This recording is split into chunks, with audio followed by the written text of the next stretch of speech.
बार एक सुतार था जिसका काम था वो जंगल जाता, लकड़ियों को काटता छीलता और उनसे दरवाजे और खिड़कियाँ वगैरह बनाता था। तो वो दरवाजे और खिड़कियाँ वगैरह बनाता, लेकिन इतना करते हुए भी वो जो है अपनी गरीबी को दूर नहीं कर पा रहा था। लेकिन फिर भी वो अपनी इस स्थिति से खुश था, उसको कुछ भी शिकायत नहीं थी अपनी इस ज़िंदगी से। तो एक बार वो अयोध्या के घने जंगल में गया और वहाँ पे उसने बहुत ही बड़ा पेड़ देखा। तो पेड़ पे चढ़ा और उनकी शाखाओं को काटने लग गया। तो वो पेड़ पर चढ़ा, कुल्हाड़ी से लकड़ी वगैरह काटी और काटने के बाद में जो वो है लकड़ी के गट्ठा बना के अपने घर पर ले आया। अब देखिए, हर एक जीव जंतु हो, उनकी कुछ न कुछ भावनाएं ज़रूर होती हैं। तो जो पेड़ होता है वो सहिष्णु होता है और सहिष्णुता का प्रतीक होता है। चैतन्य महाप्रभु भी कहते हैं अपने शिक्षाष्टकम में कि व्यक्ति को, जो भक्त है, उसको पेड़ के समान सहिष्णु होना चाहिए। तो जब पेड़ को काटा जाता है, पेड़ के ऊपर वार किया जाता है, तो पेड़ को बड़ा दुख होता है, लेकिन वो जो पेड़ है वो अपने दुख को व्यक्त नहीं कर पाता है। तो वो जो सुथार है वो लकड़ियों को काटता, उनको ऊपर हथौड़े से वार करता और कुल्हाड़ी से, और उस प्रकार जो है वो उन लकड़ियों से खिड़की और दरवाजे बना रहा था। तो इस तरह वार करते करते पेड़ को काफ़ी दर्द होता और वो जो है लेकिन अपनी भावनाओं को वो व्यक्त नहीं कर पाता। तो सुतार ने जो है लकड़ी और दरवाजे बनाए और उनको बाज़ार में बेच दिया। तो उसके बाद में दो जो लकड़े के गट्ठे थे 1 फुट साइज़ के, वो बच गए। तो सोचने लग गया इन दोनों से क्या बनाया जाए। तो उसने सोचा चलो इन दोनों से है दो जो है चरण पादुका बना लेते हैं। तो जैसा कि जो है लकड़ी के जो पादुका होती है वो सन्यासी पहनते हैं। तो उसने सोचा कि ये जो पादुका है किसको दे दी जाए। तो इसके दिमाग में आया कि हमारे अयोध्या के राजा महाराज दशरथ है और प्रजा का बहुत अच्छे से ध्यान रखते हैं, तो क्यों न इन जो पादुका है वो महाराज दशरथ को भेंट की जाए। तो उसने जो है एक प्लेट में पादुका को रखा और उनको ढकने के बाद में वो महल की तरफ बढ़ गया। तो उसने गार्ड को बताया कि महाराज से मिलना चाहता हूँ। तो गार्ड जो है वो उनको अंदर लेके चले गए। तो उसने राजा से अपना परिचय किया और परिचय बताया, और उसके बाद में राजा को बताया कि वो अपनी तरफ से आपको कुछ भेंट देना चाहता है। तो उसने कपड़ा हटाया और बहुत ही सुंदर जो पादुकाएँ थी वो राजा को बताई। तो महाराज दशरथ ने सोचा कि ये तो पादुकाएँ जनरली सन्यासी लोग पहनते हैं, लेकिन राजा ने उससे जो उपहार है उसका जो है अनादर करना नहीं चाहते थे। इसलिए राजा ने अपने सैनिक को बुलाया और उन पादुकाओं पे हाथ रख के उस सैनिक को कहा कि इसे अंदर ले जाओ। तो सेवक ने जो है वो पादुकाएँ स्टोर रूम में रख दी।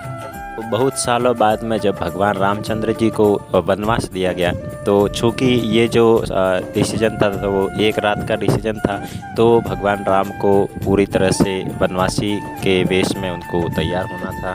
तो भगवान राम ने पूरा जो है सन्यासी वेश बना लिया और वृक्ष की छाल वगैरह पहन ली, लेकिन उनके जो जूते थे वो राजसी थे और वो उन जो सन्यासी वेश पर जो है वो जच नहीं रहे थे।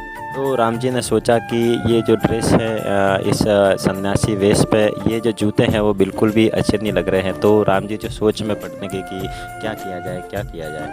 तो उसी समय एक सेवक आया और बताया कि प्रभु, हमारे गोडाउन में एक पादुकाएँ पड़ी हुई है और किसी ने गिफ्ट करी थी महाराज को, तो वो मैं आपके लिए लेके आता हूँ। तो वो राम जी के लिए पादुका लेके आ गया। राम जी ने वो पादुका पहनी और अगले दिन सुबह जो है राम लक्ष्मण सीता जी वनवास को चले। सिया राम जय जय राम, राम सिया राम। तो अगले दिन राम जी रथ में बैठे सुमंत्र जी के साथ में और वन की तरफ चल दिए। तब वो जा रहे थे, तब जो है पादुकाएँ थी उनको एकदम से अहंकार हो गया। देखो, मेरी ज़िंदगी जो है सफल हो गई, आज मैं भगवान राम जी के चरणों में जो पड़ा हुआ हूँ और राम जी के चरण मुझे मिल गए हैं, तो मेरी ज़िंदगी जो है सफल हो गई है। इस तरह से उसको अहंकार हो गया। अयोध्या में इतने सारे पेड़ थे लेकिन फिर भी मेरे को चुना गया। तो इस तरह से जो वो है अपना जो है अहंकार प्रदर्शित करने लग गया। तो इस तरह जब वो सोच रहा था तो राम जी को पता चल गया। तो राम जी ने सोचा कि चलो इसको जो है इसका पाठ पढ़ाया जाए। तो कुछ दूर जाने के बाद में आगे नदी के दूसरी तरफ ऋषियों का आश्रम था, तो राम जी ने कहा कि अब यहाँ से हम पैदल चलेंगे।